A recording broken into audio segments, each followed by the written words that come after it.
បច្ចវេកណៈវិធីមានប៉ុន្មានកូនមាន4ទី1ធាតុបច្ចវេកណៈទី2បដិកូលៈបច្ចវេកណៈទី3តាំងខនិកបច្ចវេកណៈទី4អតីតបច្ចវេកណៈហេតុអីបានលោកឲ្យឈ្មោះ4ទី1ធាតុទី2បដិកូលទី3តាំងខនិកៈទី4អតីតហេតុអីបានលោកបែងចែកចឹងកូនឆ្លើយរួចទេឆ្លើយរួចអត់មានពេលអត់កូនមានពេលទេធាតុបច្ចវេកណៈនៅពេលដែលទទួលរបស់ទ្រព្យទានដែលញាតិញោមប្រគេនមកយើងគិតថារបស់ហ្នឹងនៅពេលអាត្មាអញទទួលយកមកប្រើប្រាស់វាគ្រាន់តែជាធាតុហេតុអីបានថាយ៉ាងនេះរបស់ណាដែលវាស្អុយនឹងទៅស្អុយវិញមែនទេកូនរបស់ណាដែលវាទឹកវាទៅជាទឹករបស់ណាដែលវាភ្លើងវាទៅជាភ្លើងរបស់ណាដែលខ្យល់ទៅខ្យល់នេះឃើញទេរៀបឆាន់លោកឲ្យពិចារណារៀបឆាន់រៀបប្រើប្រាស់ស្បង់ស្បែកត្រៃជីវរស្ពុតសពគ្រប់ប្រការនឹងទាំងអស់លោកឲ្យពិចាររបស់នេះមិនមែនជារបស់ធ្វើឲ្យខ្លួនយើងលយទេមែនទេជារបស់បដិកូលគូឲ្យខ្ពើមរអើមណានៃសពគ្រប់ប្រការកូនបាយលេបដល់ក្នុងមាត់ហើយមិនទាន់ដល់កកក្អួតមកវិញឆាន់វិញអត់អត់អាហ្នឹងហើយបដិកូលកូនស្បង់ជីវររៀងចាស់មុំដែលមុំប្រើប្រឡាក់លាកមួកគេពេញនឹងទាំងអស់ដាច់ចិត្តយកប្រើវិញអត់បដិកូលឃើញទេរបស់ហ្នឹងជារបស់គួរឲ្យខ្ពើមលោកឲ្យពិចារណាបែបហ្នឹងដើម្បីកុំឲ្យយើងគិតថាយើងហូបយើងឆាន់យើងប្រើប្រាស់ដើម្បីសង្ហាដើម្បីមានកម្លាំងដូចជាអ្នកប្រដាល់ដើម្បីឲ្យរូបរាងស្អាតដូចជាស្រីរបាំកាមាសជាដើមណាកូន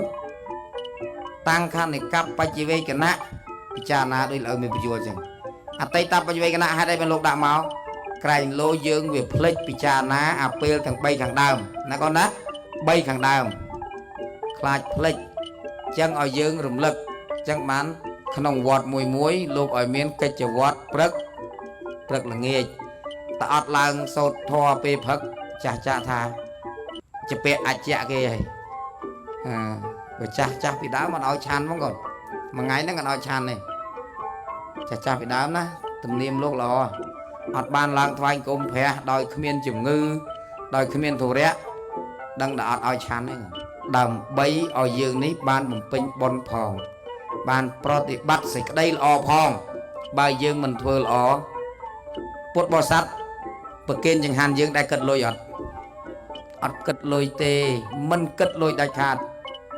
បាយមួយវែកស្ដែកមួយគួរទឹកមួយដបផ្អែមផ្លែចេកមួយប្រគេនដែលគិតលុយទេញាតិញោមយើងនៅក្នុងវត្តវរិនព្រែកលៀបមានប្រមាណគ្រួសារប្រមាណភូមិចិញ្ចឹមប្រសង់យើងរស់កូនគិតមើលអញ្ចឹងគាត់ដែលគិតលុយពីយើងឯងគាត់ដែលប្រគេនលុយឯងគេបច្ច័យឯងគេសពគ្រប់ប្រការអស់អញ្ចឹងកូនបានអីតបស្នងគាត់វិញសិក្សារៀនសូត្រខ្លឹមសារពុទ្ធវចនៈរបស់ព្រះសម្មាសម្ពុទ្ធឲ្យចេះដឹងធ្វើកិច្ចវត្តប្រតិបត្តិថ្វាយអង្គមសមាធិឲ្យបានល្អប្រសើរហើយកុំបៀតបៀនអ្នកដតី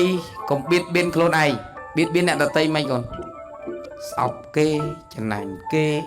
ប្រកាន់គេគុំគួនគេមិនចង់ឲ្យគេចេះមិនចង់ឲ្យគេល្អជាងយើងអាហ្នឹងឈ្មោះថាបៀតបៀនហើយបៀតបៀនខ្លួនឯងមិនកូនមិនបាច់រៀនទេក៏ចេះដែរមិនបាច់ទៅរកឯងក៏បានដែរបៀតបៀនខ្លួនឯងអត់ហ្នឹងកូនមានកំណើតអត់មានសេចក្តីព្យាយាមអត់មានទេកូនគ្មានទេ